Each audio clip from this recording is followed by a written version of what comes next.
찬양 감사합니다. 맹자 어머니의 이야기를 우리들은 다 잘 알고 있습니다. 맹자 어머니가 맹자를 데리고 공동묘지 옆에서 살았다고 합니다. 그랬더니 이 맹자가 집에 들어와서 아이들하고 놀 때마다 아이고 아이고 하는 곡소리를 했다고 하지요. 그래서 어머니가 그 아이를 데리고 이번에는 시장 옆으로 이사를 갔습니다. 그랬더니 이 아이가 아이들하고 놀면서 매일 장사하는 흉내만 내더랍니다. 그래서 세 번째로 옮긴 곳이 어디입니까?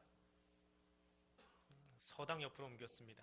그랬더니 이 아이가 훌륭하게 되었더라. 그래서 우리 맹자 어머니 이야기를 가지고 맹모 삼천지교라고도 이야기를 하고, 또 그렇게 환경이 좋아야 아이가 성공한다, 그렇게 이야기를 합니다. 그런데 이건 다분히 한국적인 해석입니다. 그래서 한국 사람들은 다 디귿자 있는 그 동네로 이사 가지요. 학원이 하도 많이 이렇게 몰려 있어서. 근데 이 맹자 어머니가 그렇게 지혜로운 여인이라고 한다면 공동묘지에서 실패했을 때 대박의 서당 옆으로 가셔야지 왜 중간에 그 시장을 거쳐갔을 거예요? 실패를 2번 해봐야 정신 차리는 것인가요? 우리하고는 좀 다른 해석이 있습니다. 맹자의 어머니는 처음부터 이 맹자를 학자로 키우려고 하지 않았습니다. 우선은 인생이 무엇인가 가르쳐주려고 공동묘지 옆에 갔다는 겁니다. 그래서 부자든지 가난한 자든지 권력이 있든지 없든지 무엇을 가졌든지 못 가졌든지 간에 모든 사람은 다 죽습니다 라고 하는 것을 아이에게 가르쳐 주려고 갔답니다. 물론 아이는 어리기 때문에 배운 것이 아이고 아이고를 배웠지만 어머니는 그것을 먼저 가르쳤습니다. 그리고 시장으로 가서는 세상 사는 것은 생존 경쟁이다, 그래서 그 안에서 어떻게 살아가야 되는가라고 하는 것을 가르쳐 주기 위해서 시장에 갔다라고 하는 것입니다. 그리고 이제 서당 옆으로 갑니다. 그랬더니 이렇게 살기 때문에 학문이 필요한 것이구나. 그래서 맹자는 자기 나름대로의 학풍을 만들고 중국의 통치 철학을 제시할 수 있게 되었더라 하는 것입니다. 그래서 그가 지혜로운 것입니다. 그냥 좋은 환경으로 간다, 그러면 다 디귿자 동네로 다 쫓아가셔야 되겠지요. 맹자의 어머니가 맹자에게 학문의 필요성이 무엇인지 가르치기 위해서 그렇게 이사를 하고 그의 삶에 좋은 영향을 끼쳤다고 한다면 하나님은 우리에게 무엇을 가르치려고 하셨을까요? 시편 46편에 시편 기자는 이렇게 노래합니다. 너희는 가만히 있어서 내가 하나님 됨을 알지어다. 홍해 바다 앞에서도 하나님이 이야기하셨지만 또 시편 기자를 통해서도 동일하게 이야기합니다. 그렇다면 하나님 알기 위해서 우리가 할 수 있는 일이 무엇입니까? 너희는 가만히 있어 하나님 됨을 알지어다 하니까 복지부동하고 가만히 있으면 되겠네요. 아무 말 않고 지금 예배 분위기에서 조용하게 있으면 하나님이 누구신지 알 수 있을 것 아닙니까? 이 말뜻이 대체 무엇일까 성경을 이것저것 찾아보았습니다. 그랬더니 영어 성경 가운데 BBE라고 하는 성경이 있습니다. 그 원어 성경을 직역하는 것으로 잘 알려진 그런 성경입니다. 대부분의 성경을 좀 의역을 해 놓았습니다. 우리들의 현대 언어로 많이 바꿔 놓았는데 그 성경에는 이렇게 이 시편 40편의 말씀을 번역해 놓았습니다. Be at peace in the knowledge that I am God 이라고 해놨습니다. 하나님께서 하나님 됨을 아는 지식 안에서 평강하라. 하나님을 아는 지식 안에서 내가 평강을 누려라. 가만히 있으라는 것은 어디에 가만히 있느냐? 넉넉고 홍해바다 앞에 있는 것이 아니라 하나님이 이제 어떤 일을 하시겠구나, 하나님은 이 바다 앞에서도 무엇인가 하실 수 있는 분이야 라고 하는 하나님을 아는 지식을 가지고 그 앞에 서 있는 거예요. 그렇지 않다면 바다 앞에서 도망가야 됩니다. 오늘 우리가 사는 세상도, 또 오늘 우리 교회가 하고자 하는 여러 가지 사역들도 하나님이 무엇을 하실까라고 하는 기대감 속에, 그 하나님을 아는 지식 속에 있어야 신앙이 재미가 있고 기대감이 있고 기도할 맛이 나고 찬양할 수 있는 힘이 생기는 거예요. 근데 그 지식이 없으면, 하나님을 알아가는 지식이 없으면 기다릴 수 없습니다. 제풀에 뛰어다닙니다. 자기 지식에 뛰어다닙니다. 자기 모양 내기에 바쁜 사람들이 될 수밖에 없더라라고 하는 것입니다. 나의 조급함에, 내 성급함에, 나의 근심 때문에 혹은 내 두려움 때문에 무언가를 내가 이것을 극복하기 위해서 하지 않으면 안 되라고 하는 것이 아니라, 그럼에도 불구하고 나는 좀 조급하지만, 나는 이 삶이 좀 두렵지만, 나는 지금 내 눈앞에 닥친 것이 좀 어렵게 느껴지지만 그래도 하나님 기대합니다. 왜? 나의 하나님은 만군의 여호와시기 때문에, 그분이 무엇인가 할 것이 분명하기 때문에 하나님, 나는 기대할 수 있습니다. 그것이 하나님이 하시는 일을 기대하는 사람들의 모습입니다. 이 삶이 무엇인가를 잘 보여주는 것이 성령 강림의 사건입니다. 내가 성령 강림의 사건을 이해하기 전에 우리가 먼저 볼 것이 바벨탑의 사건입니다. 창세기 11장에 나오는 이 바벨탑의 사건을 보니까 그때는 어떤 모습으로 살았느냐, 온 땅의 언어와 말이 하나이던 때라. 언어와 말이 하나다. 그럼 한국말 썼을까요? 미국말 썼을까요? 이스라엘 언어를 썼을까요? 그건 저도 모릅니다. 그런데 언어와 말이 하나다라고 하는 것은 사람들의 마음이 하나로 모아졌더라라고 하는 거예요. 뭔가를 위해서 마음이 하나로 모아졌더라. 말을 어떻게 하든지 서로 그 뜻이 하나가 되어 있었다라고 하는 것입니다. 근데 무엇을 위해서 하나가 되었느냐? 3절에 보니까, 창세기 11장 3절에 보니까, 자, 벽돌을 만들어서 견고하게 굽자라고 말합니다. 자연석을 구해다가 진흙을 발라가지고 쌓아 올리던 그런 방식의 집, 옛날 초가집처럼. 그럼 복층 구조가 안 나오겠죠. 3층 구조도 만들기 힘듭니다. 진흙이 버틸 수 있는 힘이 있기 때문에. 그런데 어느 날 사람들이 발견했어요. 자연석이 아니라 무엇인가를 배합해서 벽돌을 찍어내고, 또 그것이 보다 견고하게 붙을 수 있도록 석유 제품으로 알려진 역청을 가져다가 발라서 벽돌과 벽돌을 안 떨어지게 만들어 놓은 기술을 개발한 거예요. 자, 그만큼 문명이 발전했다는 이야기입니다. 그것이 이때 일어난 일입니다. 마음은 하나가 되어졌고, 근데 그때 나온 그 기술을 가지고 탑을 쌓자, 자신들의 업적을 남기자, 내 힘을 한번 과시해보자. 그래서 힘을 과시하다 보면 사람들이 나가는 삶의 방향이 하나 있습니다. 그것이 무엇입니까? 아수르 제국을 세우고, 바벨론 제국을 세우고, 로마 제국을 세우고, 징기스칸의 제국을 세우고, 히틀러의 제국을 세우고, 일본 제국을 세웁니다. 제국주의 문화가 판을 칩니다. 나의 힘을 가지고 다른 사람을 억압하고 다른 나라를 억압하고 다 내 발 밑에 두어야 되는, 내가 하면 안 되니까 너는 가만히 좀 있어라 라고 말하는 그런 사람들이 되어지더라. 내 삶의 주인이 내가 되는 거예요. 내 삶의 주인이 내가 될 뿐만 아니라 저 사람의 삶의 주인도 내가 되는 거예요. 내가 저 사람도 마음대로 하고 싶은 사람, 그런 나라가 되어지는 것. 그것이 제국주의 문화입니다. 사람들의 문화입니다. 자, 그런데 인간의 욕망은 비단 옆으로만 나가지 않습니다. 힘을 갖추면 옆으로 땅 따먹게 하듯이 땅을 넓혀가고 제국을 만들어가는 것만 하는 것이 아니라 어디로요? 위로도 올라가요. 높이 쌓자, 더 높이 쌓자. 왜 높이 쌓아요? 거기에 내 이름을 드러내기 위해서. 하나님 없어도 돼요. 예전에는 1층짜리 건물밖에 못 지었지만, 벽돌과 역청 가지고 지으니까 메소포타미아 유적지를 찾아가 보면 그 사진을 보면요, 7층짜리 건물을 짓기 시작합니다. 그러면 1층 짓다가 7층을 짓는다라고 하는 것은 얼마나 기술이 발전한 건지 몰라요. 요즘 아파트가 뭐 30층, 50층, 100층까지 올라가니까 에이 그러고 계시는데, 잠실에 15층짜리 건물을 박정희 대통령 때 지을 때요, 한국이 깜짝 놀랐습니다. 우리들 기술 가지고 지어놓고도 놀랬다고 합니다. 그런 거예요. 단층짜리 돌멩이 가지고 짓다가 벽돌 가지고 7층을 지어 올리는 거예요. 얼마나 사람들이 신이 났겠어요. 그러면서 자기 이름을 막 드러내기 시작합니다. 과학은 사람을 편리하게도 합니다. 그런데 때로는 그 과학의 힘이 하나님 없이도 살아갈 수 있는 사람을 만들어 버립니다. 하나님 없어도 된대요. 예전에 아스피린 가지고 우리가 치료했지만 앞으로는 어떻게 해요? 어머니의 태에서 나올 때 그때 미리 탯줄과 그 피를 챙겨놨다가 그것을 가지고 나중에 나이가 들어서 병 들었을 때에 그 원래 어머니 뱃속에 있었던 그 깨끗한 그것을 가지고 만드는 약으로 나를 치료하겠다. 뭐 그런 데까지 나가잖아요. 지금은 어떻게 합니까? 똑같은 동물을 만들어낼 수 있어요. 언젠가는 사람도 만들어낼 수 있을 것 같아요. 생명도 내가 만들 수 있어요. 똑같이 만들어서 만들어진 그 생명체에서 나의 부족한 부분을 떼어 붙일 수 있는 그런 상상들까지 막 하기 시작합니다. 결국은 생명도 내 마음대로 좌지우지할 수 있는, 나는 원천적이고 쟤는 복사된 존재니까 생명을 경시하게 되어지는, 과학이 발전하면서 하나님 없이 내가 하나님 되고 싶어하는 모습으로 살아가게 되더라 하는 겁니다. 그것이 우리의 일을 내자라고 하는 거예요.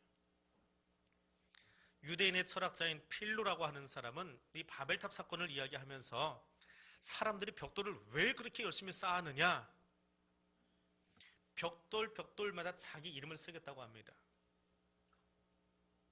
예전에 우리 교회 건축하는데 건물을 칠 때 보면 머릿돌이라는 게 있어요. 모교에도 가면 이제 그 머릿돌 안에 제 이름이 들어가 있습니다. 그때 이제 건축 헌금을 했던 모든 사람들의 이름을 거기다 적어가지고 봉인해서 그 머릿돌 안에다 넣어놨어요. 타임캡슐처럼.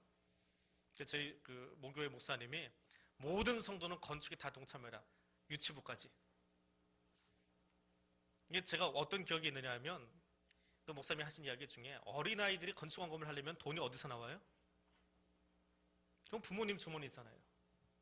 그러니까 교회 학교는 헌금하지 말고 힘으로 해라, 자기 힘으로.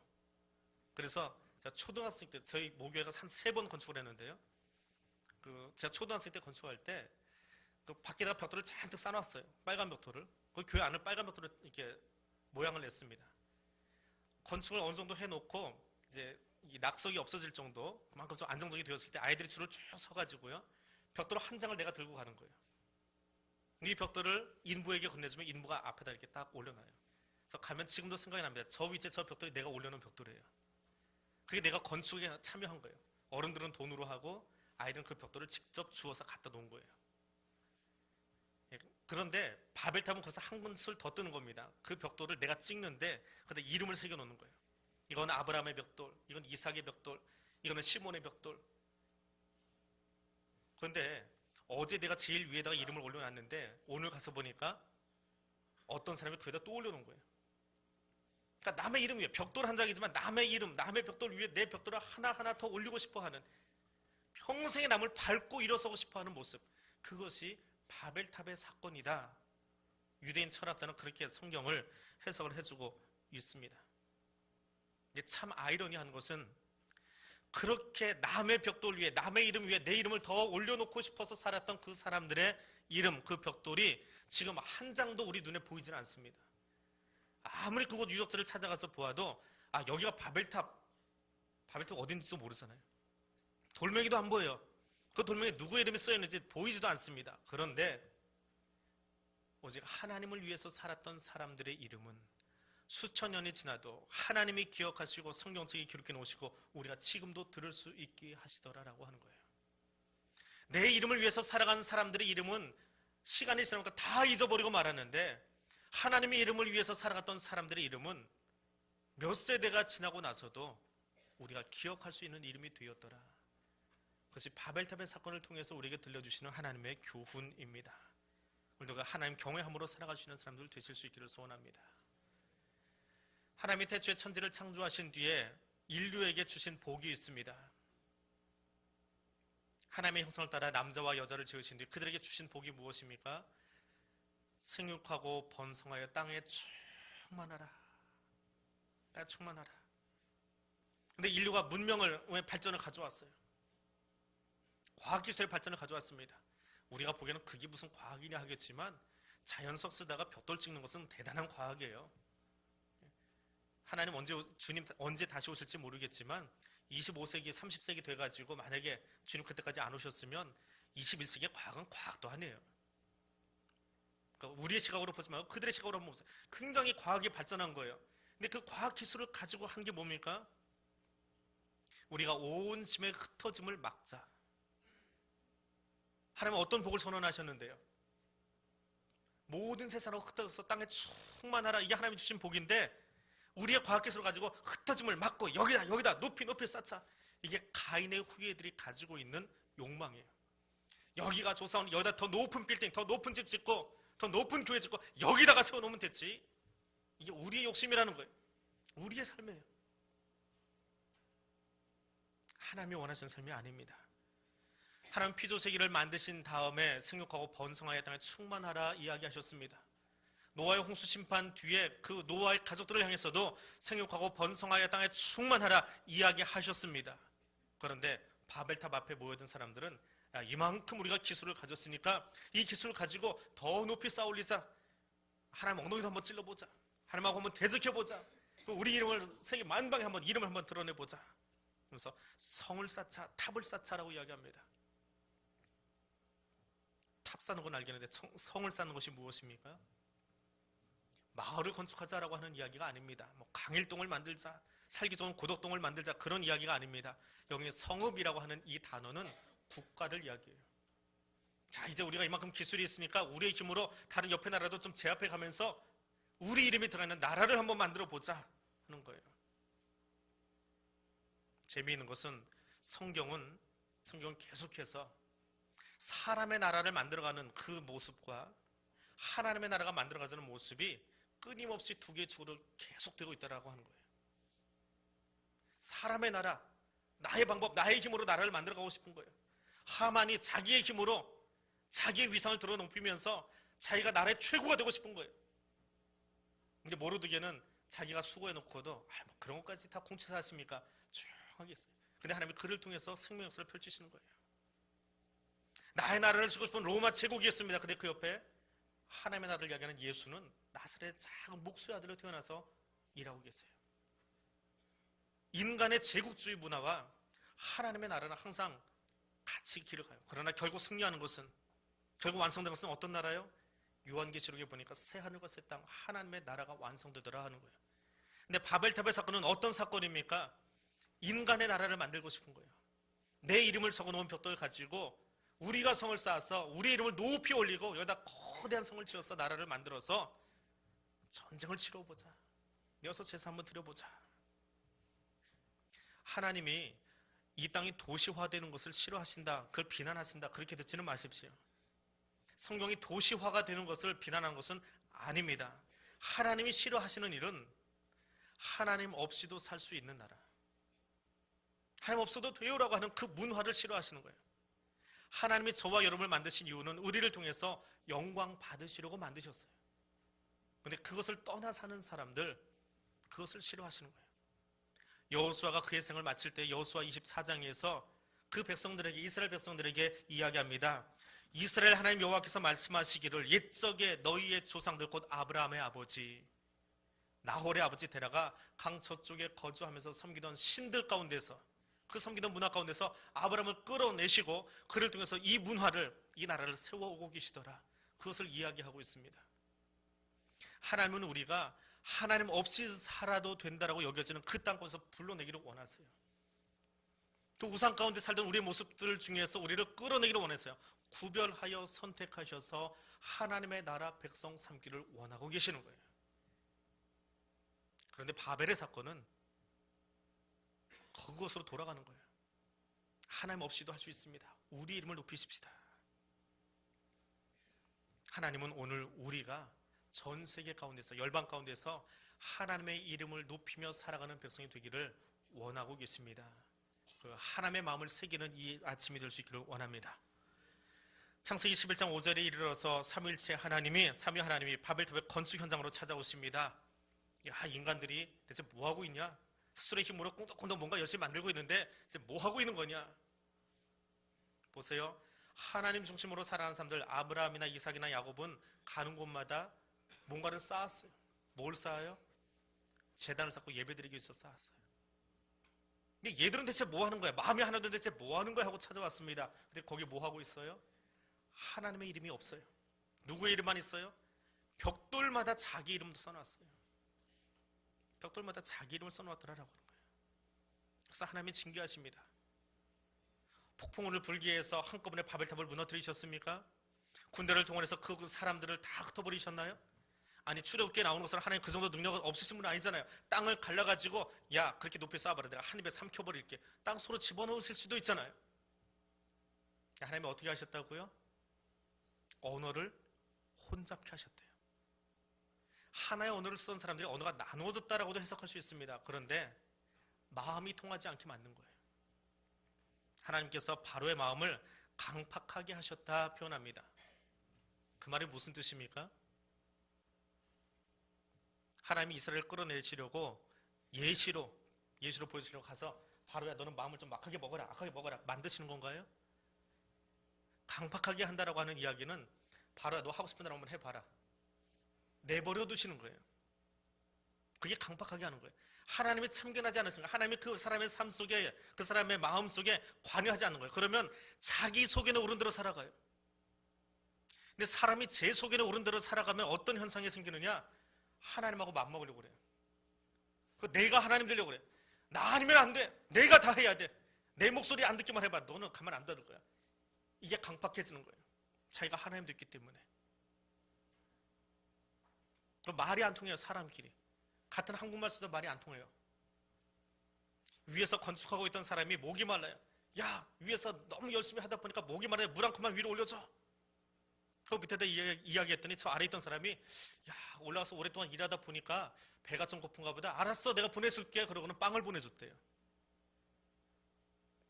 목이 마른 사람한테 빵 보내주면 고마워할까요? 시원한 물 한 잔 달라고 그랬는데, 같은 언어를 쓰지만 마음과 생각이 달라지는 거예요. 뜻이 통하지 않는 거예요. 같은 한국말을 쓰고 있지만 성도와 성도가 마음이 통하지 않아요. 이게 언어가 혼잡해 되어지는 거예요. 하나님이 바벨을 그렇게 흩어버리신 거예요. 근데 그렇게 찾아오셨던 하나님이 2000년 전에 다시 우리 가운데 찾아오셨습니다. 오순절날 마가의 다락방으로 찾아오셨어요. 오순절이라고 하는 이유는 예수님이 부활하신 지 50일째 되는 날이다 라고 하는 거예요. 오늘이 2013년 부활절에서 딱 50일째 되는 날입니다. 그래서 오순절, 성령 강림주일이라고 이야기합니다. 주님은 부활하신 뒤에 40일을 이 땅에 계셨습니다. 그리고 40일 뒤에 승천하셨어요. 우리는 잘 지키지 않지만 캐톨릭에서는 승천 기념주일도 지킵니다. 그리고 10일이 지나서 오늘 주님이 다시 오셨어요. 보혜사 성령으로 우리 가운데 찾아오셨어요. 그 주님이 오셔서 우리 가운데 하시는 일이 있습니다. 어떤 일을요? 그게 오늘 빌립보 교회 성도들에게 주어지는 말씀이에요. 그리고 그것이 오늘 우리 대향교회에 오늘 나에게 주신 하나님의 음성이에요. 성령이 임하시면 그리스도 안에서 서로 권면하고 위로하고 교제하고 마음을 같이 하면서 사랑의 공동체로 거듭나는 거예요. 바벨탑도 하나 되기는 했습니다. 그러나 그 도시는 자기 이름을 드러내기 위해서 하나 되었던 동네예요. 성령님이 오시면, 성령님이 내주하시는 성도들, 성령이 함께하는 교회는 자기 이름을 위해서가 아니라 하나님을 위해서 살아가요. 그 하나님 때문에 서로 사랑하면서 살아가는 나라예요. 바벨의 나라는 다른 사람은 자기 안중에 없어요. 내 뜻이 관철되지 않으면 그것이 못마땅하고 그것이 싫어서 악을 쓰고 있는 나라가 바벨의 나라예요. 그런데 하나님의 나라는 그 모든 것을 품어주고 권면하고 위로하고 사랑하는 사랑의 공동체입니다. 성령이 함께하는 교회는 불편함이 있어요. 어려움이 있습니다. 그러나 그런 가운데서도 서로 마음을 같이 해서 같은 사랑을 가지고 뜻을 합해서 마음을 하나로 해서 하나님이 원하시는 일들을 이루어가는 사랑의 공동체입니다. 오늘 나의 마음밭이 그러하기를 원하고 오늘 우리 대한교회 성도들의 마음밭이 그러하기를 원합니다. 그리고 나가서 이 한국 땅의 교회들이 그 마음 가지고 함께 연합하고 함께 사역할 수 있는, 그래서 이 땅에 하나님 나라를 만들어가는 건강한 하나님의 교회가 이 한국 땅 안에 세워져 갈 수 있기를 원합니다. 여러 가지 이유로 한국 교회가 나누어져 있습니다. 연합하자는 사역도 왜 그렇게 단체가 많은지 몰라요. 그냥 성령이 함께함으로 인간의 욕심은 다 내려놓아지고 바벨을 쌓아가는 나라가 아니라, 바벨탑을 쌓아가는 나라가 아니라 하나님의 사랑의 공동체를 만들기 위해서 그것 때문에 정말 눈물을 흘리고 기도할 수 있는 이 땅의 교회들이 되어줄 수 있도록, 그리고 그 기초로 오늘 우리 교회 안에서 이곳에서 이룰 수 있도록 함께 기도하는 사랑의 공동체가 되어질 수 있기를 원합니다. 두 번째로, 성령님이 우리 안에 들어오시면 서로 겸손함으로 상대방을 나보다 더 낮게 여기는, 더 섬겨주는 그러한 사람들로 가득 채워지게 되어 있습니다. 바울 사도는 이 삶의 모범을 오늘 본문 말씀 조금 더 뒤로 넘어가서 한 사람을 소개하고 있습니다. 예수 그리스도 그분이 있습니다. 예수 그리스도 그분은 삼위 하나님의 한 분이세요. 왕 중의 왕이세요. 근데 그 왕 중의 왕이신 그분이 이 땅에 오셔서 어떤 모습으로요? 제자들의 발을 씻기는 종의 모습으로 우리 가운데 찾아오셨어요. 예수 믿으면 왕 같은 제사장 돼요. 왕 되기는 참 좋아합니다. 근데 예수 믿으면 무릎 꿇어 발을 씻기는 종의 모습도 주님 가르쳐 주셨어요. 왕이 되려고 하지 마세요. 권력을 잡으려고 하지 마세요. 교회는 권력의 집단이 아니기 때문에 그렇습니다. 교회는 어떤 곳이요? 성령이 우리 안에 들어오면 섬기는 곳이에요. 성령님이 우리 안에 들어옴으로 서로 섬길 수 있는 아름다운 교회가 되어질 수 있기를 원합니다. 오직 성령이 너에게 임하시면 무엇하라고 하셨습니까? 성령님 하면 내가 교회 가서 방언 열심히 해라. 성령님 하면 내가 예언도 열심히 해라. 성령님 했으니까 네가 은사를 가지고 잘 자랑하고 가르쳐라. 그렇게 가르치셨습니까? 성령님 하면 내가 목사 되어서 큰 목사 되어서 일하라고 가르치셨습니까? 성령님 하면 내가 출중한 지혜를 가지고 장로가 되어서 교회를 내가 한번 쥐고 한번 역사를 만들어 보아라. 그렇게 가르치셨습니까? 아니에요. 오직 성령이 너에게 임하시면 너희가 권능을 받고, 무슨 권능이요? 귀신을 쫓아내고 병자를 낫게 하는 권능이요. 그 권능을 가지고 나아가서 예루살렘과 온 유대와 사마리아 땅끝까지 이르러서 증인되라 하셨어요. 성령 충만한 사람은 제자의 삶을 살아가는 거예요. 증인의 삶을 살아가는 거예요. 성령 충만한 사람은 자리를 탐하는 사람이 아니라 제자 되려고 자기의 생을 바친 사람들이에요. 주님이 나를 섬겨주신 것처럼 나도 가서 내 마지막 시간들을 그렇게 섬겨보겠습니다. 나의 생애를 그렇게 주님께 드려보겠습니다.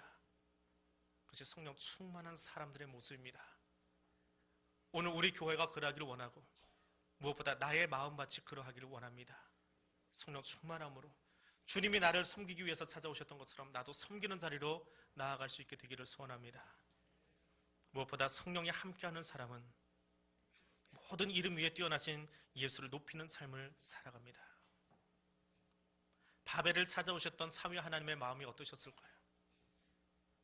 그 사람들이 모여서 열심히 벽돌을 쌓아 올리고 있을 때에 그 제단 위에, 높은 단 위에 하나님을 찬양하는 더 큰 목소리가 울려 퍼지리라고 찾아왔는데, 그렇게 건물이 많이 세워진 그 현장에 가보니까 벽돌마다 사람의 이름이 있어요. 내 이름 드러내겠다고 어제 세워졌던 벽돌보다 그 위에 또 다른 벽돌이, 또 다른 사람의 이름이 올라가기를 원해서 그렇게 마음을 모으고 있던 사람들, 지금 그것을 원치 않으셨어요. 오순절 마가의 다락방으로 성령님이 찾아오십니다. 그리고 성령의 임재를 경험했던 제자들이 어떻게 살아갑니까? 나는 은과 금은 없지만 내가 가진 예수의 이름을 명령하노니 일어나 걸으라. 누구의 이름으로요? 예수의 이름으로. 베드로의 이름이 아니고, 요한의 이름이 아니고, 아무개 목사, 아무개 장로, 아무개 권사의 이름이 아니고, 누구의 이름이요? 예수의 이름이요. 교회 역사를 진행하고 나서 보니까, 교회 삶을 진행하고 나서 보니까, 교회 행사를 마치고 나서 보니까, 야, 아무개 장로가 수고해서, 아무개 목사가 열심히 수고해서 잘 되었더라. 이거는 하나님의 영광을 내가 취하는 거예요. 교회 역사를 돌이켜보고 나니까 하나님이 여기까지 하셨군요. 또 기대되었습니다. 우리 60주년도, 우리 100주년도 기대가 되어져요. 하나님이 하십니다. 하나님이 이를 분명히 이끌어 가십니다. 그 기대감 때문에, 그 소망 때문에 기도할 수 있는 성도들이 이 자리를 가득히 채울 수 있기를 원합니다. 그것이 하나님의 이름을 높여드리는 성령 충만한 사람들의 모임이기 때문에 그렇습니다. 오늘 우리의 삶이 그렇게 주의 이름을 위해서 생명을 내어놓고, 내 이름은 예수의 십자가 뒤에 다 감추어지고 예수의 영광 위해서, 하나님의 영광 위해서 살아가는 복되는 하나님의 백성들 되실 수 있기를 원합니다. 오늘 주님 우리에게 동일하게 명령하셨습니다. 빌립보 교회를 향해서 말씀하신 것처럼 오늘 대양교회도 성령 충만함으로 그리스도 안에서 마음을 같이 하는 사랑의 공동체가 되기를 원하고 계십니다. 겸손함으로 서로 섬기는 섬김의 공동체가 되기를 원하고 계십니다. 오직 예수의 이름을 높여드리는 찬양의 공동체로 우리 교회와 성도들 한 사람 한 사람이 세워져 가기를 주님이 요청하고 계십니다. 그 요청에 합당하게 응답하는 우리 모든 성도들, 또 우리 교회가 되어지기를 주님의 이름으로 부탁드립니다. 기도하겠습니다. 하늘의 하나님, 우리에게 하나됨의 마음을 주시고 돌 같은 마음도 제거하여 부드러운 마음